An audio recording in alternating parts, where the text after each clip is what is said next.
Hi. In this lesson we shall learn the practical usage of 1 in 60 rule. Let us revisit trigonometry. The tangent function. We know that the tangent is the ratio of the opposite side to the adjacent side of a right-angled triangle. When we check the tangent value for 1 degree, it is decimal 0.17, approximately. This means, if the opposite side is 1 unit, with the tangent value of 0.017, the side is approximately 60 units. It is from here, the 1 in 60 rule has been derived. The 1 in 60 rule. Simply stated. At a range of 60 units, an angle of 1 degree subtends an arc which is approximately 1 unit.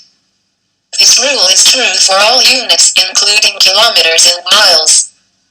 For the purpose of this lesson, I will deal with nautical miles.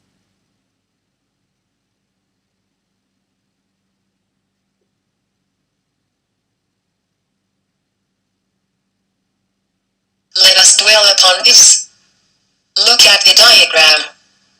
Here, it is clear that, with 1 degree angle, the arc distance subtended is 1 nautical mile at 60 nautical mile, and it subtends 2 nautical mile at 120 miles and 3 nautical miles at 180 nautical miles distance. Also, look at the next diagram. If the distance were to be fixed at 60 miles, then an 1 degree angle subtends 1 nautical mile, 2 degrees subtends 2 nautical miles and 3 degree, 3 nautical miles.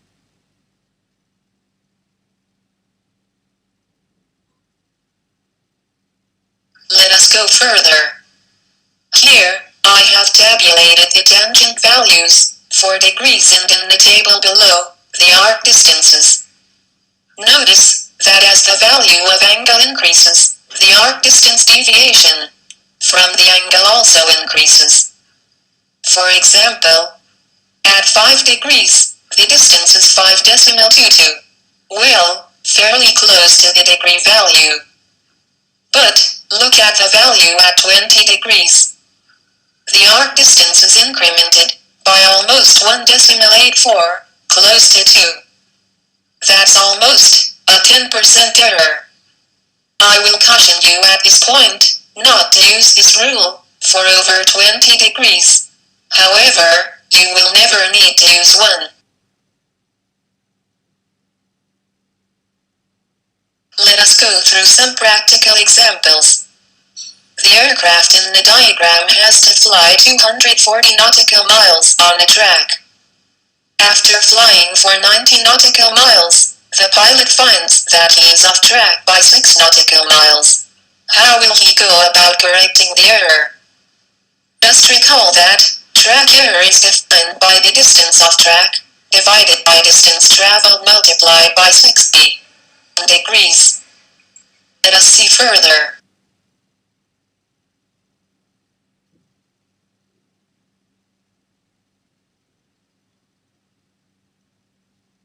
Here, in this case, the distance off track is 6 miles and the aircraft has flown 90 nautical miles. Thus the track error works out to 4 degrees to the left. This error has to be corrected. Calculate the distance remaining to be 150 nautical miles.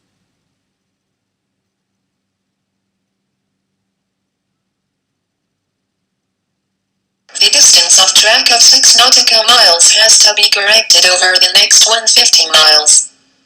If the aircraft were to correct its course to the right by 4 degrees, which was the original track error, then you will find that the aircraft will continue to maintain a track, which is parallel to the original track. We use the same formula to calculate the alter heading required. That is, distance off divided by the distance to go multiplied by 60. In this case, 6 upon 150 multiplied by 60 equals 2.4 degrees.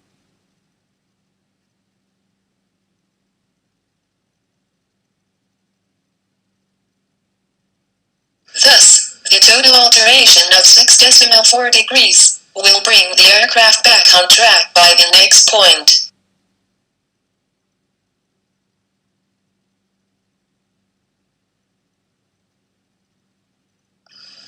Let us discuss the double track error method.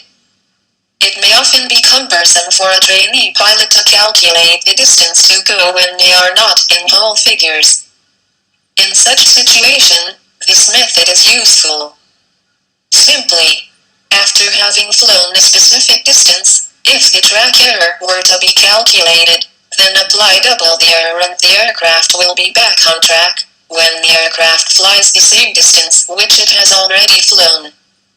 In this example, the aircraft is off track by 6 nautical miles, after having flown for 40 miles.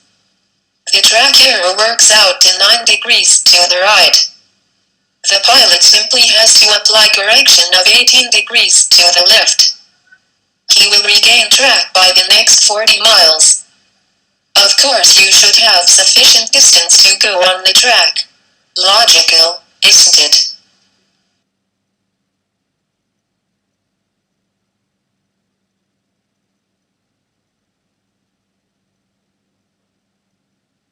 Let us see some interesting applications. An aircraft on a glide slope. The idea here is to work out a thumb rule to calculate the correct height on correct glide slope at a distance from touchdown point on the runway. Since heights are in feet, we have to work on feet for distances as well. A nautical mile by definition has different distance in feet at different places on the Earth, the maximum being at poles. While the standard figure is 6080 feet for nautical mile, 6000 is a very good approximation. Using our tangent formula, we arrive at height equals angle multiplied by distance upon 60. Remember, the distance has to be in feet. Therefore, if I multiply the nautical mile by 6000, we get the distance in feet. Now we have good thumb rule at hand. Height equals glide slope in degrees into distance in nautical miles into 100. Simple, I suppose.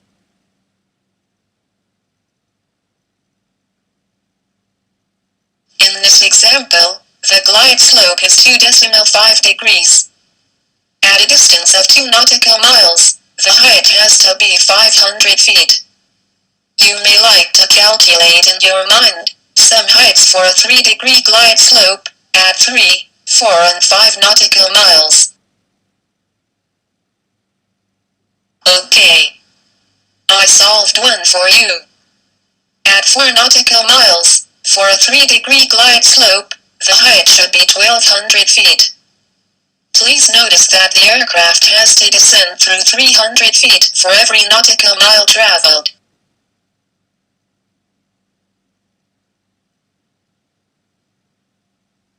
Let us discuss the rate of descent on glide slope. We know that the usual rate of descent is feet per minute. Our standard equation has height in feet. Our ground speed is in nautical miles per hour. This has to be converted to speed per minute. Okay, let us take the equation. H equals c into d into 100. Dividing both the sides by time, we get rate of descent equals z into speed into 100. Be careful to convert the speed in minutes. For a 3-degree glide slope, in the ground speed is 120 knots, then the rate of descent will be 600 feet per minute. Only for 3-degree glide slopes, use the thumb rule, 5 into ground speed in knots.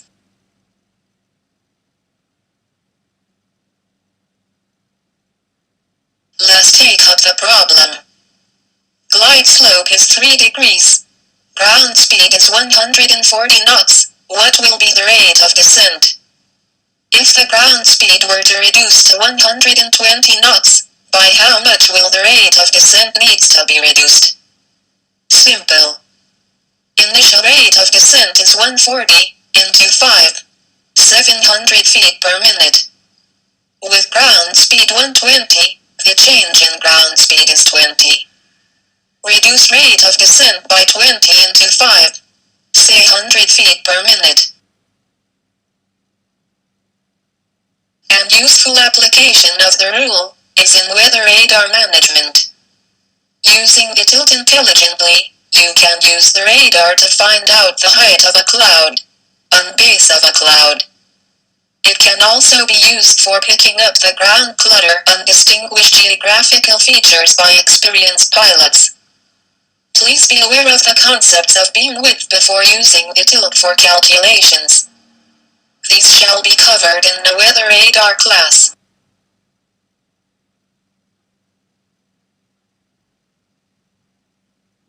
Thank you.